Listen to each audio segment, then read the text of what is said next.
Hello friends, இந்த வீடியோவில் நம்ம துணை முதல்வர் பதவியை பற்றின சில தகவல்களை பார்க்கலாம். முக்கியமான விஷயம் என்னன்னு கேட்டிங்கன்னா, இந்த பதவி இந்திய அரசியலமைப்பினால் உருவாக்கப்பட்ட ஒரு பதவி கிடையாது. இந்த பதவி எதற்கு நிகரான அந்தஸ்து கொண்டதுன்னா, கேபினெட் அமைச்சருக்கு இணையான ஒரு அந்தஸ்து கொண்ட பதவி. சரி, இந்த பதவியோட நியமனமும் நீக்கமும் முழுக்க முழுக்க முதலமைச்சரோட விருப்பத்துக்கு உட்பட்டதாக மட்டும்தான் இருக்கும். துணை முதல்வருக்கு அப்படின்னு ஒரு நிர்ணயிக்கப்பட்ட பதவி காலம் இருக்கான்னு கேட்டிங்கன்னா கிடையாது. முதலமைச்சர் நினச்சா எப்போ வேணாலும் அவங்கள நீக்கக்கூடிய அதிகாரம் முதலமைச்சருக்கு இருக்குது. சரி, அதே மாதிரி இன்னொரு முக்கியமான விஷயம் என்னன்னு கேட்டிங்கன்னா, முதலமைச்சரோட ஃபைல் எதையுமே துணை முதல்வர் பார்வையிடுறதுக்கான எந்த அதிகாரமும் அவருக்கு கிடையாது. இதே ஒரு சில மாநிலங்களில் பார்த்தீங்க அப்படின்னா, ஒன்றுக்கு மேற்பட்ட துணை முதல்வர்களை கூட முதலமைச்சர்கள் நியமிக்கலாம். ஒரு எக்ஸாம்பிள் பார்த்தீங்கன்னா, பீகார்லேயும் உத்தரப்பிரதேசத்துலையும் பார்த்தீங்கன்னா 2 துணை முதல்வர்கள் இருக்காங்க.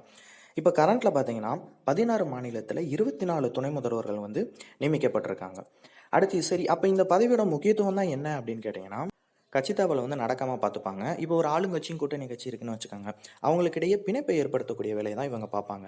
அதுக்கடுத்து முதலமைச்சருக்கு இவங்க துணையாக இருப்பாங்க. எதுக்கு? அரசோட வெளிப்படைத்தன்மைக்காகவும் சேவை உறுதிப்பாட்டினை கடைபிடிக்கிறதுக்காகவும். சரி, ஓகே. இப்போ இந்தியாவிலே முதல் துணை முதல்வர் யார் அப்படின்னு பார்த்தீங்கன்னா, அனுராக் நாராயணன் சிங்கா. இவர் எந்த மாநிலத்தை சேர்ந்தவர்னா பீகாரில்.